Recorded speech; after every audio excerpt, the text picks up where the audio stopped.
Hi guys, it's Femi and welcome to my channel. We realize that there's so many first-time travelers that would like guidance on how to book island holidays, especially Indian Ocean island holidays. We've so far been to Mauritius, Zanzibar and Seychelles and want to share all the tips and tricks that we've learned along the way. So what we do when we don't have a destination in mind, or even if we do, we subscribe to travel agents' newsletters. You go onto their website, you scroll down generally to the bottom of the page, find the subscribe button, complete your details, and then they usually send you newsletters either daily or monthly where it includes all the travel packages that they have on special. What we then do is we compare these travel packages to what it would cost us to book the flights, the hotels, and include the cost of the transfers in the package, and then we compare the cost of the two to see which makes more sense for us. So what are some of the things that you need to take into consideration when reviewing a travel package? First up is the travel dates. You want to have a look at the travel dates to see that firstly it's suitable for when you can travel, and that more especially it's not over peak periods, as I'm sure that you don't want to be on an island holiday over peak periods unless you have to, and if you're traveling with kids. The second thing that you need to take into consideration is the rating of the hotel and the type of the hotel that is on offer. You want to make sure that the hotel suits your lifestyle and has everything that you're looking for in terms of amenities, whether that be a golf course, does it have a spa, does it have a kids club, etc. The other thing that a travel package would have that you wouldn't have doing it DIY and would need to add are the cost of transfers. And transfers are really the transport from the airport to the hotel and then from the hotel back to the airport on departure. The only other item that I would say that you really need to pay attention to is the flight times, the layovers for those flights, and how long it takes to get to that destination. Sometimes the travel packages include flights that are really long in duration, may have a long layover, and it's generally reasonable, and that's how the travel agents put them together.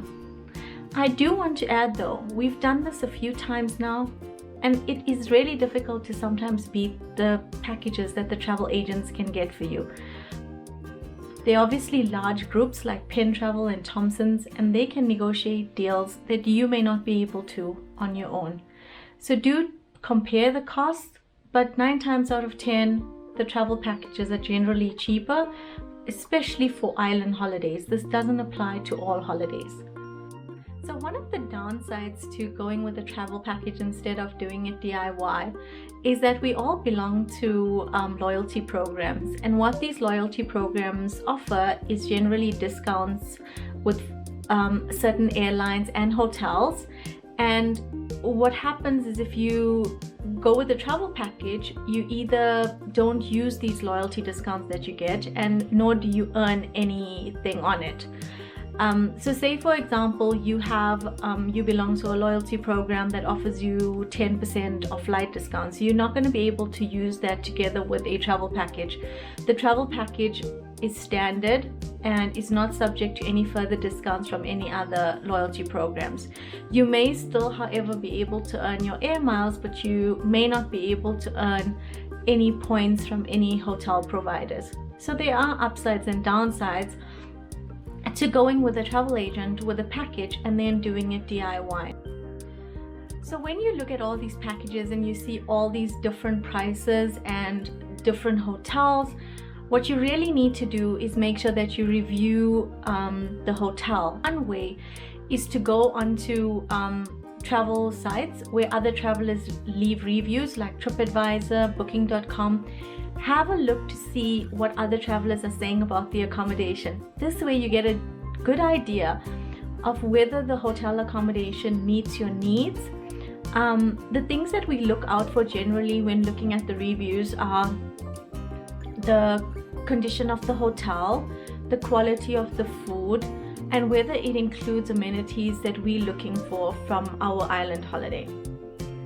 The other way that we do it is we would go onto the hotel's website. So say for example, you wanting to go with a big group like Constance. We go onto their website, we find the hotel, we look through the gallery, we look to see what's on offer at the hotel to ensure that it meets our needs and it lives up to our expectations. The other thing that you have to note when you're looking at these island holidays is whether the hotel that you are reviewing is situated on the beach or not, and whether that's important to you.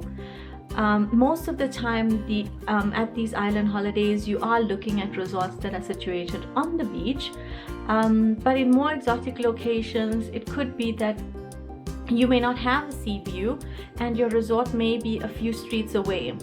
That means that at least you get to save some costs, but you don't have the convenience of being at a hotel that is situated on the beach. So those are just some of the things that you need to take note of.